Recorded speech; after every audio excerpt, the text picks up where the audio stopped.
하나님 말씀 찾겠습니다. 사도행전 2장 38절 말씀입니다. 사도행전 2장 38절 우리 한 목소리로 함께 읽겠습니다. 시작. 베드로가 이르되 너희가 회개하여 각각 예수 그리스도의 이름으로 세례를 받고 죄 사함을 받으라. 그리하면 성령의 선물을 받으리니. 아멘. 할렐루야. 네. 오늘은 성령님은 누구신가에 대해서 우리가 말씀을 좀 듣겠습니다.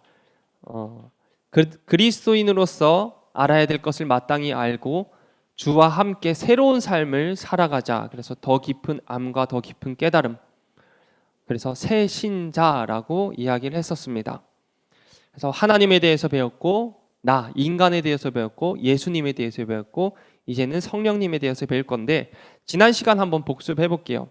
자, 예수님께서 우리의 구원자 되십니다. 여러분 이것을 믿으십니까? 예수님만이 나의 구원자 되심을 믿으십니까? 이것이 믿어져야 되는 거예요. 예수님께서 자신의 머리를 십자가의 대속물로 드림으로써 우리가 머리로 짓는 모든 죄가 하나님으로부터 패스오버 되었다.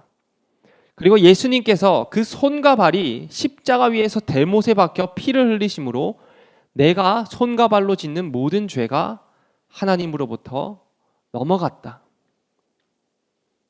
예수님께서 채찍에 맞아 살갗이 찢어지고 피를 흘리심으로 우리가 남몰래 짓는 마음의 죄들이 하나님으로부터 패스오버 되었다. 이사야서 이렇게 나옵니다. 그가 찔림은 우리의 허물 때문이고 그가 상함은 우리의 죄악 때문이라. 그가 징계를 받음으로 우리는 평화를 누리고 그가 채찍에 맞음으로 우리는 나음을 입었도다. 예수님께서 우리를 사랑하셔서, 여러분을 사랑하셔서 미리 그 일들을 계획해 놓으신 겁니다. 하나님께서 우리를 살리고자 실행하신 사건이에요. 이것은 그냥 지어낸 사건, 허구가 아니라 그렇게 정말 실행이 된 사건입니다. 머리끝부터 발끝까지 우리의 죄들을, 우리의 잘못들을 하나도 빠짐없이 온전히 본질적으로 영원히 대속해 주시기 위해서 주께서 십자가에 달려 돌아가셨어요. 이것을 깨닫고 믿느냐? 이것을 믿는다면은 누가 뭐래도 그 사람은 구원받았다라고 할 수 있는 겁니다. 여러분들에게 그 구원의 믿음이 있기를 소망합니다. 자, 우리가 이렇게 해서 죄인된 운명, 죽을 수밖에 없는 운명인 우리가 예수 그리스도의 그 피의 공로로 우리가 하나님의 자녀가 되었어요. 죽지 않을 수 있게 되었어요. 의롭다고 여김을 받게 되었습니다. 자, 그렇다면 이제 우리에게 중요한 것은 뭐냐? 그럼 어떻게 살아갈 것인가? 죄인된 우리가 죄가 없다라고 여겨주시고 의롭다 여겨주시고 하나님의 자녀로 우리의 운명을 바꿔주셨는데, 그럼 바뀐 운명을 가진 우리가 앞으로 어떻게 살아갈 건가? 그게 우리에게 되게 중요합니다. 생각해보면 본질적으로 죄인이던 우리가, 죄인으로 살던 우리가 어떻게 홀로 새로운 삶을 살 수 있을까요? 새로운 삶을 살아본 적도 없고 그 새로운 삶이 어떤 삶인지도 몰라요. 그냥 하나님의 은혜로, 예수님의 그 공로로 우리는 변화된 거예요. 새로운 삶을 살 수 있는 준비가 된 거예요. 근데 살아야 되는데 우리 힘으로, 우리 스스로의 힘으로 나 홀로 그렇게 살아갈 수가 없다는 겁니다. 마치 스스로의 힘으로 죄 문제를 해결할 수 없는 것과 같이 스스로 하나님의 자녀로서 바뀐 운명의 삶을 살 수도 없는 거라는 겁니다. 우리가 그 삶을 살아가려면 도움이 필요해요. 여기서 우리를 도와주시는 분이 바로 성령 하나님입니다. 성령님께서 우리가 바뀐 운명의 삶, 하나님의 자녀의 삶을 살 수 있도록 도와주셔요. 성경에서 말하는 성령에 대해서 몇 가지 구절을 보면요, 이런 말씀들이 나옵니다. 보혜사 곧 아버지께서 내 이름으로 보내실 성령, 내가 아버지께로부터 너희에게 보낼 보혜사, 내가 떠나가지 아니하면 보혜사가 너희에게로 가지 않을 것이요 내가 떠나가면 내가 그를 너희에게 보내리라. 그리고 성령으로 세례를 받으리라. 성령이 너희에게 임하시면, 이런 말들이 성령에 관해서 성경에 많이 나옵니다. 말씀들을 보면 예수님께서 내가 너희에게 성령을 보낼 거다라고 약속을 하셨어요. 나는 이제 부활해서 올라가지만 그러면 내가 이제 성령을 너희에게 보낼 거다라고 약속하셔요. 근데 그 약속대로 성령님이 이 땅에 오셨어요. 그 성령님이 지금 우리와도 함께 하시며 우리는 그 성령님과 더불어서 살고 있어요. 눈에 보이지는 않지만 우리가 살아가고 있는 이곳, 이 시간, 여러분들이 하루하루 살아가는 그 길들, 어디든지 성령님도 우리와 함께 계시다라는 것입니다. 그러므로 이 성령님을 바로 알지 못하고는 우리가 신앙생활을 잘 할 수도 없을 뿐더러 바른 신앙인이 될 수도 없는 거예요. 예수님께서 성령을 보내리라. 근데 그 성령이 우리와 함께 계셔요. 우리와 함께 살아가고 계셔요. 그렇다면 우리 입장에서는 그 성령님을 바로 알아야, 나와 함께 살아가시는 그 성령님을 알아야 내가 하나님의 자녀로서, 신앙인으로서 신앙생활을 잘 할 수 있다라는 거예요. 창세기 1장 1절에 보면 태초에 하나님의 천지를 창조하셨죠. 그리고 2절에 보면요, 땅이 혼돈하고 공허하여 흑암이 깊음 위에 있고 하나님의 영이 수면 위에 운행했다라고 나옵니다. 하나님께서 천지를 창조하실 때 하나님의 영이, 즉 성령이 수면 위에 운행했다, 즉 함께 하셨다라는 증언입니다. 요한복음 1장에 보면 태초에 말씀이 계셨다라고 하고 그 말씀이 곧 하나님이다라고 말씀하셔요. 그 말씀이 육신을 입고 이 땅에 오셨다라고 이야기를 하고 있습니다. 그 말씀이 결국 육신을 입고 이 땅에 오신 예수 그리스도, 성자 하나님임을 증거합니다. 이것은 성자 하나님 예수 그리스도와 성령 하나님이 어느 날 갑자기 때가 되어서, 그때가 되어서 뭔가 나타나셔가지고 일을 하셨던 그런 게 아니라, 그때서야 만들어진 게 아니라 태초부터 성부 하나님과 함께 계셨다라는 겁니다. 그러니까 성자 하나님, 성부 하나님, 성령 하나님, 이 모두가 태초부터, 원래부터 함께 계셨다는 거예요. 창세기 1장 26절에 보면은 그것을 증거하는 말이 나옵니다. 하나님이 이르시되 우리 형상을 따라 우리의 모양대로 우리가 사람을 만들자. 그러고 나서 바다의 물고기, 하늘의 새, 땅에 기는 모든 것을 다스리게 하자라고 이야기하십니다. 하나님께서는 자기 자신을 가르쳐서 우리라고 이야기를 하셔요. 만약에 제가 여러분들에게 제가 오늘 설교를 이렇게 준비했습니다 라고 말하는데, 우리가 여러분들에게 설교를 이렇게 준비했습니다 라고 말하면 그게 안 맞는 거예요. 근데 제가 아내와 함께 여러분들에게 식사를 대접한다면 우리가 여러분들에게 맞는 말인데, 나 혼자서는 우리라는 말이 쓰일 수가 없는 말입니다. 즉 우리는, 이게 복수지 단수가 아니라는 겁니다. 근데 하나님을 뜻하는 히브리어 엘로힘이라는 단어는 복수형으로만 쓰여요. 하나님 했을 때, 우리가 생각했을 때 하나님 한 분으로만 우리가 인식하는데, 이 히브리어에서는 복수형으로 쓰여요. 그렇기 때문에 하나님께서 우리라고 말씀하신 게 히브리어 원어로 봤을 때 그게 맞는 표현이에요. 근데 신기한 것은 복수 다음에 복수 동사가 와야 될 것 같은데 항상 단수가 따라와요. 엘로힘이 복수라면은 복수형 동사가 나와야 되는데 단수가 나옵니다. 이것은 하나님께서 성부와 성자와 그리고 성령이 일체를 이루시는 삼위일체 하나님이라는 것을 좀 의미를 해요. 좀 어려울 텐데, 예수님께서 성자 하나님이신 것처럼 성령님도 성령 하나님, 삼위일체 하나님으로서 성령 하나님이라는 겁니다. 우리가 하나님을 배웠을 때 하나님은 하나님이고, 예수님을 배웠을 때 참 하나님이다라고 배웠잖아요. 마찬가지로 성령님도 참 하나님이라는 거예요. 이 셋 다 하나님이라는 겁니다. 그것을 우리 기독교에서는 삼위일체라고 이야기를 합니다. 삼위일체 혹시 들어보신 분 손 한번 들어주세요. 삼위일체라는 것을 들어보셨어요? 여기 있는 분 다 들어보셨네요. 잘 아시겠죠? 삼위일체. 성경에는 전혀 나오지 않는 단어예요. 근데 AD 2세기에 터툴리아는 사람이 있는데 그 사람이 처음 사용했어요. 삼위일체라는 말을. 그리고 2세기에 사용한 말은 4세기가 돼서야 이제 기독교 신학에서 공식적으로 위치를 갖게 됩니다. 이 삼위일체라는 말은 독특하고 포괄적인 교리인데, 무슨 말이냐? 하나님은 유일하시며 하나님밖에 없으시며 성부, 성자, 성령이 각각 하나님이시다. 하나님은 유일한 한 분인데 성부도 하나님이고 성자도 하나님이고 성령도 하나님이라는 거예요. 다시 말하면 각각의 뚜렷한 별개의 인격이 한 하나님이라는 겁니다. 이것을 한번 좀 풀어볼게요. 첫 번째, 하나님께서는 한 분이지만 또한 하나님께서는 세 분입니다. 되게 이상한 말이죠. 이게 머리로 이해가 가나요? 하나님은 한 분이지만 하나님은 동시에 세 분입니다. 저는 교회에서 목사고 집에서는 남편이고 부모님을 만나면 자식입니다. 세미나를 듣거나 공부를 할 때면 학생이죠. 저에게 맡겨진 여러 가지 역할에 대해서 최선을 다하기 위해서 노력을 합니다. 그렇지만 제가 교회에 있으면서 동시에 집에 있을 수는 없는 거예요. 집에서 일하면서 동시에 교회에서 일할 수도 없는 겁니다. 저에게 주어진 역할이 많더라도 저 자신은 언제나 하나밖에 없기 때문에 양쪽에서 공존하며 일할 수가 없는 겁니다.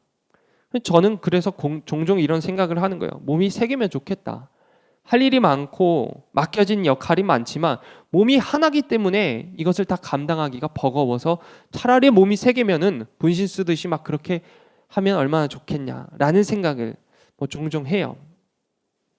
그러나 나는 인간은 역할은 많지만 나 자신은 언제나 하나이기 때문에 여기에 있을 수도 없고 저기서 일할 수 없는 것처럼 그러나 하나님께서는 한 분이지만 또한 세 분이기 때문에 각기 다른 곳에서 동일하게 동시에 일할 수 있는 겁니다. 만일 하나님께서 한 분으로만 존재하신다면 하나님께서 육신을 입고 예수님으로 이 땅에 오셨잖아요. 그럼 하늘은 텅텅 비어 있는 거예요. 온 우주 만물을 창조하신 질서를 만드신 그 하나님께서 하나님의 역할, 하늘에서의 역할을 놔두고 이 땅에 예수 그리스도로서 성자 하나님으로서 이 땅에 왔을 때 하나님이 한 분이라면은 이 온 우주는 아마 큰 혼란에 빠지고 말았을 겁니다. 그러나 하나님은 한 분이지만 또한 세 분이기에 성자 하나님인 예수 그리스도께서 이 땅에서 사역하는 동안 성부 하나님과 성령 하나님도 각자의 다른 사역을 동시에 하실 수 있었다라는 겁니다. 마태복음에 보면요, 예수님께서 세례받는 장면이 나와요. 그 세례받는 장면에서 성자, 성령, 성부 하나님이 다 동일하게 동시에 역사하십니다. 예수께서 세례를 받으시려고 요한한테 나가죠. 그리고 가서 세례를 받고 물 위에서 올라오실 때, 지금 성자 하나님이 이 땅에서 세례를 받고 물 위에서 올라오실 때 그때 하늘이 열리고 하나님의 성령 하나님이 성자 하나님한테 이제 비둘기처럼 내려오십니다. 그리고 하늘로부터 소리가 있어 말씀하시되, 하늘에서 말씀이 있는데 그 말씀은 누가 있냐? 성부 하나님께서 말씀을 하시는 거예요. 이는 내 사랑하는 아들이요 내 기뻐하는 자라. 성자 하나님은 세례를 받고 있고 성령 하나님은 세례받고 있는 성자 하나님한테 비둘기처럼 내려오시고 그때 하늘의 문이 열리면서 성부 하나님께서 말씀하시는 겁니다. 세 분이서 함께 동시에 일하고 계시는 그런 성경 구절이에요. 육신을 입고 예수 그리스도로 이 땅에 와 계시는 성자 하나님, 비둘기처럼 일하시는 성령 하나님, 하늘에서 말씀하시는 성부 하나님, 각각 그러나 동시에 역사하셨습니다. 그렇기 때문에 하나님은 한 분이지만 동시에 세 분이다. 이제 거꾸로 하나님은 세 분이지만 동시에 한 분입니다. 만일 하나님께서 세 분으로만 존재한다면, 각각 다른 사역을 한다면 결국 그 세 분은 서로 다른 신일 수밖에 없는 거예요. 다른 세 신일 수밖에 없는 겁니다. 그들 사이에는 연관성도 별로 없겠고 의견이 일치하지도 않겠고, 그리고 함께 모일 때마다 오히려 불일치한 다툼과 혼란만 야기될 수 있어요. 성경 에베소서에 보니까 주도 한 분이요 믿음도 하나요 세례도 하나요 하나님도 한 분이시다. 하나님께서는 세 분이면서 동시에 한 분이시기에 서로 다른 곳에서 사역을 담당해도 그 사역은 분열되거나 분리되지 않는 거예요. 뜻을 함께 나눌 수 있는 겁니다. 성부 하나님의 창조, 성자 하나님의 구원, 성령 하나님의 인도하심은 완벽한 조화와 일치를 이룹니다. 자, 이렇게 삼위일체에 대해서 나름대로 설명을 했어요. 이해가 되시나요? 그렇구나, 저렇게 설명할 수 있구나 정도로만 이해가 되지, 이게 사실 우리의 상식으로, 우리의 생각으로는 받아들여지기 참 어려운 교리입니다. 삼위일체가 말이 되는가? 있을 수 있는 일인가? 한 분인데 또한 세 분이고 세 분인데 또한 한 분이다 라는 말이 있을 수 있는 일인가? 많은 사람들이 이것을 믿기 어려워합니다. 아마 저와 여러분들도 믿기 어려울 거예요. 이에 대해서 요한 웨슬리 목사님은 이런 식으로 이야기를 하더라고요.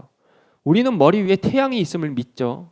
태양이 있는 것을 믿어요. 그러나 그 태양이 어떻게 정지하거나 어떻게 움직이거나 무슨 힘으로 유지되고 있는지를 설명할 수는 없어요. 우리는 빛이 태양을 통해서든 다른 발광체를 통해서든 있다고 믿지만 그 빛의 본질이라든지 빛이 어떻게 움직이는지 그 방법에 대해서는 우리가 알 수가 없어요. 지금 여기에 공기가 존재하죠. 공기가 마치 우리의 옷과 같이 우리를 감싸고 있죠. 그것을 우리는 알아요. 믿어요. 근데 그 방법과 본질을 이해하거나 설명할 수가 없습니다. 우리가 땅을 딛고 있는 이 지구가 존재함을 믿지만 지구를 유지시키는 것이 무엇인지 중력이라고 하죠. 그 중력이 도대체 어떻게 이루어지는 건지 우리가 알 수 있는 방법이 없어요. 여러분들 우리 몸속에 장기가 있잖아요. 근데 내 장기를 내가 본 사람은 아마 이 세상에 없어요. 그냥 도구를 통해서 보지만. 근데 내 장기가 내 몸속에 있다라고 우리는 믿어요.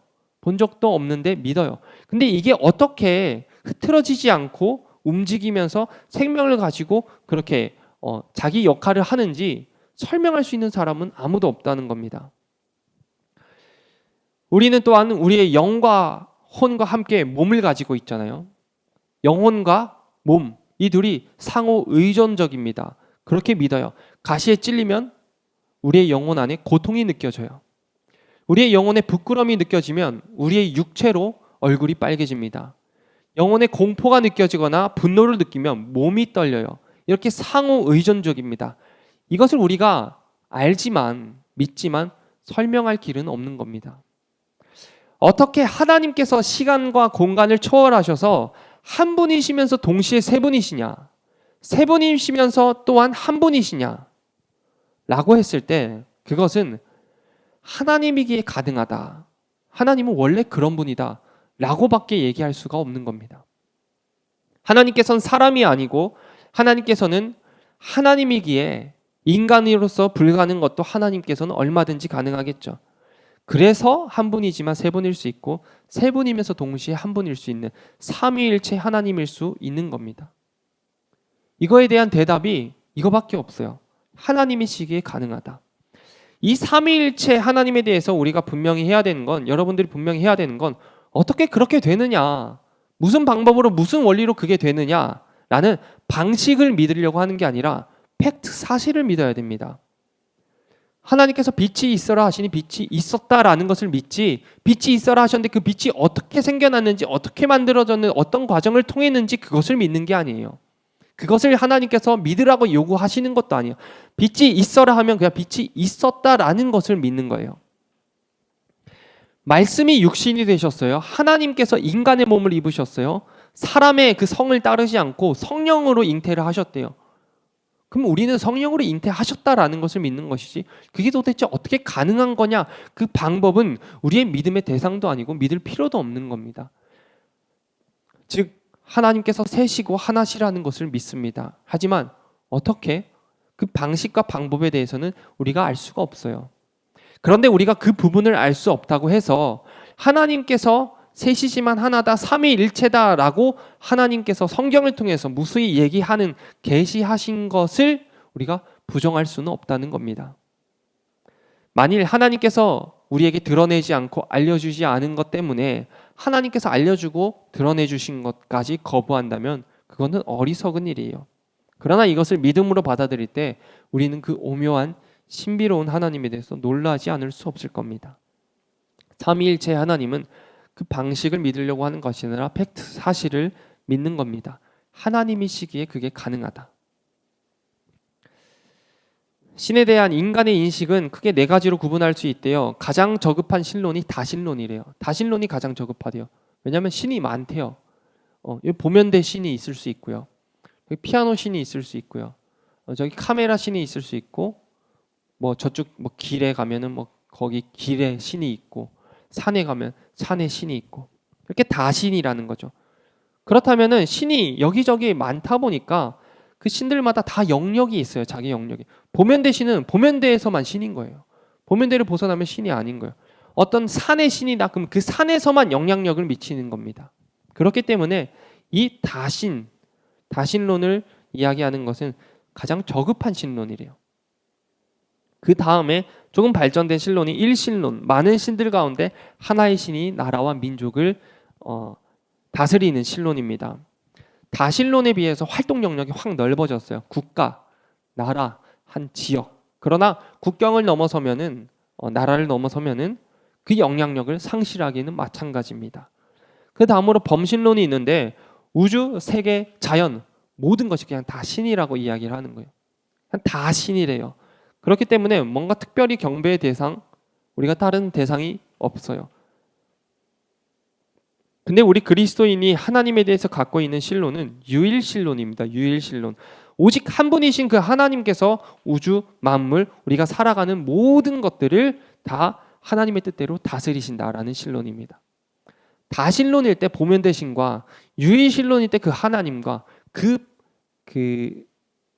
급이 다른 게 여러분들 이해가 가시나요? 말도 안 되게 차원이 다른 급의 신을 우리가 믿고 살아가는 겁니다. 우리는 하나님이 온 세상 만물을 창조하셨고 하나님이 통치하시고 다스린다라는 유일신론, 하나님만이 유일하신 분이다라고 우리가 믿습니다. 그러면 어떻게 하나님께서 하늘과 땅, 바다를 동시에 다 다스릴 수 있는 유일한 신인가 했을 때 삼위일체이기 때문에 가능하다라는 겁니다. 한 분이지만 성부, 성자, 성령으로 존재하기 때문에 가능한 것입니다. 그렇게 우리가 더 정확하게, 보다 정확하게 이야기하면 우리 그리스도인들은 유일신론이 아니라 사실은 삼위일체론을 믿는 사람들입니다. 우리가 믿는 신은 하나님은 삼위일체의 하나님이신 겁니다. 자, 이 삼위일체 하나님 중에 한 분이 바로 성령 하나님인 거예요. 예수님께서는 이 성령님을 가리켜 보혜사라고 불렀습니다. 보혜사. 도울, 보, 은혜해, 스승 사자를 써서 은혜로 돕는 스승이라고 한자로 풀이할 수 있어요. 자, 헬라어로는 파라클레토스라는 헬라어인데 위로자, 돕는 자, 변호자, 중보자라는 뜻을 갖고 있어요. 성령님이 보혜사, 위로자, 돕는 자라는 말입니다. 이 말은 예수님이 성령님을 이야기할 때 뭔가 주술적이나 마술적인 어떠한 힘, 어떠한 에너지로 표현한 게 아니에요. 우리가 성령님을 생각할 때 뭔가 눈에 보이지 않는 어떠한 기운, 이 정도로 생각할 게 아니라는 겁니다. 분명한 인격을 가지신 인격자로 예수님은 얘기하셨습니다. 보혜사, 위로하는 자다, 돕는 자다, 중보하는 자다. 그렇기 때문에 우리가 성령 하나님을 인격적으로 만나야 되는 거예요. 우리가 성부 하나님, 하나님을 생각했을 때 부성과 모성을 지니신 하나님이라고 했어요. 인격이에요. 예수님을 이야기했을 때 완전한 인간이 되셔가지고 우리 사람이 겪었던 모든 것을 겪으시고 우리를 다 이해하시고 우리를 다 헤아릴 수 있다. 인격이에요. 마찬가지로 성령님도 인격자라는 겁니다. 그 인격자이신, 위로자이신, 돕는 자이신 성령님이 우리들에게 행하시는 것이 있는데 성령님의 역할이 있는데 세 가지로 한번 살펴보고 말씀을 마무리할게요. 성령님은 우리에게 주의 말씀을 가르쳐주고 생각나게 하시는 분입니다. 요한복음 14장 26절 보면요. 보혜사 곧 아버지께서 내 이름으로 보내실 성령 그가 너희에게 모든 것을 가르치고 내가 너희에게 말한 모든 것을 생각나게 하리라. 자, 누군가가 다른 사람과 함께 저를 뒷담화했다고 생각합시다. 자, 그것을 목사인 제가 알았을 때 어떤 반응을 보일까요? 누군가가 저에 대해서 뒷담화하는 것을 제가 알았어요. 제가 어떤 반응을 보이겠어요? 그 순간 제가 목사라는 것이 다시 한 번 더 인식이 된다면 그냥 무시하고 그러려니 하고 넘어갈 거예요. 제가 목사라는 것이 인식이 된다면. 다행히 너희 원수를 사랑하며 너희를 박해하는 자를 위해서 기도하라 라는 그 말씀이 떠오른다면 어쩌면 그들을 축복해 줄 겁니다. 더 나아가서 악에게 지지 말고 선으로 악을 이겨라. 선으로 악을 갚으라 라는 주님의 말씀까지 생각난다면 그들에게 웃는 얼굴로 찾아가서 비타오백이라도 전해줄 거예요. 그러나 그 순간 이런 말씀들이 전혀 생각나지 않는다면 얼굴을 붉히고 찾아가서 욕을 하고 싸우겠죠. 주의 말씀이 생각나지 않는다면. 결정적인 순간에서 주님의 말씀이 생각나느냐 생각나지 않느냐는 되게 중요한 문제입니다. 근데 이것을 누가 도와주시느냐? 성령님이 도와주신다는 거예요. 여러분들이 인생의 문제를 선택할 때, 뭔가 인생에서 뭔가를 해나갈 때, 사람과의 관계든 내 인생의 어려움을 헤쳐나가는 거든 되게 결정적인 순간이 있는데, 그 순간에 하나님의 말씀이 떠오르고 주의 말씀으로 이기게 할 수 있는 것, 넘어가게 할 수 있는 것은 하나님께서, 성령 하나님께서 우리에게 가르쳐주고 생각나게 하신다는 겁니다. 그렇기 때문에 우리가 성령님의 도우심을 항상 구해야 합니다. 그리고 두 번째로, 성령님은 우리의 삶의 잘못된 부분을 지적해 주셔요. 꾸짖어 주셔요. 그가 죄에 대해서, 의에 대해서, 심판에 대해서 세상을 책망하리라. 인간은 생각할 수 있습니다. 그런데 그 생각하는 것보다 인간에게는 양심이라는 것이 있어요. 이 양심은 하나님께서 모든 인간에게 심어주신 마음입니다. 하나님의 형상을 따라서 우리들에게 양심을 심어주셨어요. 그 양심을 통해서 우리는 내 행동이, 내 마음이, 내 사고가 무엇이 바른지 무엇이 나쁜지 우리는 분별해낼 수 있습니다. 성경을 한 번도 읽어보지 않은 사람, 그리고 예수님에 대해서 한 번도 들어보지 못한 사람, 그 사람도 살인이 잘하는 거냐 못하는 거냐 했을 때 못하는 거라고, 그건 죄라고 이야기할 거고, 누군가를 놀리거나 누군가를 괴롭혀가지고 힘들게 만들고 뭐 사기치는 거 이런 것들이 죄냐 아니냐 했을 때 죄라고 누구나 다 이야기할 거예요. 그것은 하나님께서 사람에게 기본적으로 부어주시는 양심 때문입니다. 여러분들이 인생을 살아가면서, 또한 예배를 드리면서, 말씀을 들으면서 양심의 찔림을 받는다면 그것은 성령님의 역사인 거예요. 성령 하나님께서 우리의 잘못된 부분을 고쳐주기 위해서 꾸짖어주고 책망하는 것입니다. 또한 세 번째로, 성령님은 우리를 진리 가운데로 인도하십니다. 하나님께서 우리를 책망하시고 양심을 꾸짖어 주시는 것이 되게 귀한 은혜인데, 만약 그걸로 그친다면 우리는 부담감, 그 압박감, 그 무거운 그 죄책감 때문에 우리는 미쳐버릴 거예요, 아마. 그런데 하나님께서 책망으로 그치지 않고 우리의 양심을 흔들어 깨우신 뒤에, 깨닫게 하신 뒤에, 책망하신 뒤에 우리를 친히 바른 길로 인도까지 해주십니다. 그런 삶을 살지 않도록, 돌이킬 수 있도록, 바로잡을 수 있도록 진리로 인도를 해주신다라는 것입니다. 성령님에 대해서 이야기하다 보니까 이게 되게 어렵고 큰 믿음이 필요하더라고요. 우리가 본질적인 죄에 갇혀 살던 우리가, 죽을 수밖에 없는 운명을 지닌 우리가 예수님으로부터 구원을 받았는데, 그 이후로 곧바로 진리의 사람으로, 새로워진 사람으로 홀로 설 수 있을까? 우리가 그런 삶을 살아갈 수 있을까? 불가능하다는 거예요. 지난주까지 예수님 때문에 살았어요. 예수님 때문에 새로운 삶을 살게 됐어요. 의롭다 여기심을 받게 됐어요. 그럼 의로운 삶을 살아가야 되는데, 새로운 삶을 살아가야 되는데 그 삶이 안 사라지는 거예요. 왜냐? 우리는 여지껏 계속 죄인으로 살아왔으니까. 어린아이가 홀로 서기까지 어머니의 도움이 필요하듯이, 어머니의 손길이 끊임없이 필요하듯이, 마찬가지로 우리도 성령 하나님의 손길이 계속 필요한 겁니다. 성령 하나님께서 여러분과 계속 함께 하시면서 매 순간 여러분들을 가르쳐 주셔야 되고, 매 순간 말씀을 생각나게 해주셔야, 그래야 하나님의 자녀다운 모습으로 살아갈 수 있는 겁니다.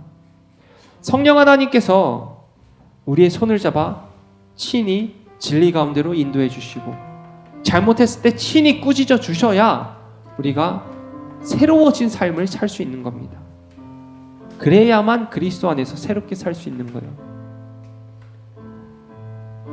우리가 많이 이야기하는 말로 성령님과 동행해야만 그 삶을 살아낼 수 있는 겁니다. 구원받은 모습으로, 죄사함 받은 모습으로 죄인이 아니라 하나님의 자녀로 살기 위해서는 성령님의 도우심이 반드시 필요합니다. 그분은 어떠한 기운, 어떠한 힘 이런 게 아니에요. 그분은 인격이에요, 인격. 여러분이 하나님을 인격적으로 만나게 되기를 사모하기를 바랍니다. 인격적으로 하나님을 경험하게 되기를 여러분들이 간절히 바랬으면 좋겠습니다. 성령 하나님께서 나를 가르쳐 주시고 말씀이 생각나게 하여 주시옵소서. 때로는 나쁜 마음 먹거나 잘못된 생각을 할 때, 좋지 못한 방향으로 갈 때 성령 하나님께서 친히 꾸짖어 주시옵소서라고. 그리고 진리 가운데로 인도해 주십시오라고 우리가 기도해야 될 겁니다.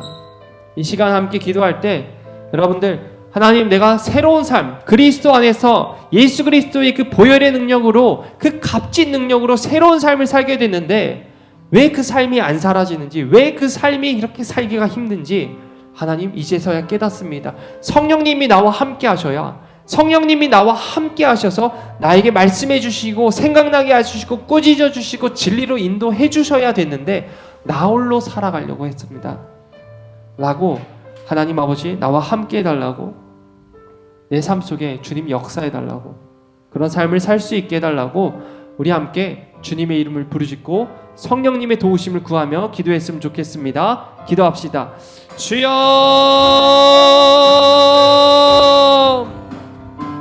살아계신 하나님 아버지 감사합니다. 성령 하나님 아버지, 내가 새로운 삶을 살기 위해선, 내가 예수 그리스도께 하나님 구원받은 삶을 살기 위해선, 죄인의 삶이 아니라 하나님의 자녀로 이 세상에서 살아가기 위해서는 하나님 성령님의 도우심이 전적으로 필요함을 배웁니다. 성령 하나님 아버지, 내 인생에 찾아와 주셔서 말씀이 생각나게 하여 주시옵소서, 가르쳐 주시옵소서, 주의 말씀을 기억할 수 있도록 인도하여 주시옵소서. 하나님, 혹 내가 나쁜 길로 가거나 좋지 못한 방향으로 나아갈 때 주께서 책망하여 주시고 주께서 꾸짖어 주시옵소서. 그리하여서 진리 가운데로 나를 인도하여 주시옵소서. 하나님, 전적으로 성령님의 도우심 아래, 성령님의 이끄심 아래, 성령님의 인도하심 아래 살아갈 수 있도록 인도하여 주시옵소서. 하나님 아버지, 세 분이지만 한 분이시며 한 분이지만 세 분이신 삼위일체 하나님을 믿습니다. 하나님 아버지, 하나님이시에 가능한 것을 내가 믿습니다. 하나님 아버지, 나의 하나님 되어 주시옵소서. 내 인생 가운데, 나의 삶 가운데 주님 찾아와 주셔서, 성령 하나님 찾아와 주셔서 나와 동행하여 주셔서 하나님, 나를 올바른 길로, 의의 길로 이끌어 주시옵소서. 하나님 아버지, 구원받은 자처럼 살게 하여 주시옵소서. 하나님 아버지, 살아 역사하시는 하나님 아버지께서 내 인생에 찾아오셔서 하나님, 구원받은 예수 그리스도의 사람으로 살아낼 수 있도록 주님 인도하여 주시옵소서. 세 분이시지만 한 분이시며 한 분이시지만 세 분이신 삼위일체 하나님을 믿습니다. 하나님, 우리 머리로는 다 이해할 수 없지만 하나님이시기에 우리가 믿습니다. 예수 그리스도로 죄사함 받았고 죽을 수밖에 없는 죄인이 주의 보혈로 하나님의 자녀가 되었습니다. 그러나 나의 삶을 보면 여전히 지난날의 죄인의 모습으로 살아가고 있습니다. 나 스스로의 힘으로는 그리스도 안에서 새로운 삶을 살아낼 수 없으니 보혜사 성령 하나님, 인격적으로 우리를 찾아와 주셔서 가르쳐 주시옵소서. 말씀이 생각나게 하여 주시옵소서. 때로는 우리를 꾸짖어 주시고 진리 가운데로 주님 인도하여 주시옵소서. 그리하여서 성령 하나님과 동행하는 가운데 그리스도 안에서 새로운 삶을 살아낼 수 있도록 주님 인도하여 주시옵소서. 이제는 성자 하나님이신 우리 구주 예수 그리스도의 구원의 은혜와 좋으신 성부 하나님 아버지의 넓고 크신 사랑하심과 보혜사 성령 하나님의 위로와 교통하심이 그리스도 안에서 새로운 삶을 살길 소망하는 우리 청년들의 인생 가운데, 일상 가운데 영원토록 함께 하시기를 축원하옵나이다. 아멘.